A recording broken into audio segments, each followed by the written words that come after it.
Hi everyone, welcome back to my another video. Today I am going to show in this video how to enable printer pooling in printer on your Windows 10 or Windows 11. So before going to start the video, if you are not subscribed my channel, please subscribe. So let's start the video. Guys, if you want to enable printer pooling on your Windows 10 or Windows 11, then I will show you how to do this. First of all, you have to open the control panel.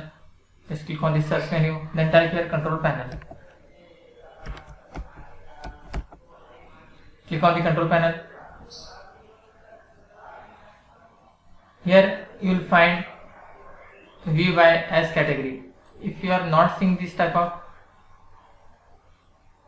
you can change it from here. Just select view by category, then here you can see view devices and printers. You just need to click on this. Here you have to select your printer, right click on that, then click on printer properties. You have to make sure that you have to click on printer properties, not on properties. You have to just click on printer properties. After that you will find here port. Just click on the port. In last you can see here enable printer pooling. You have to just check mark this option and click on apply. Then click OK again.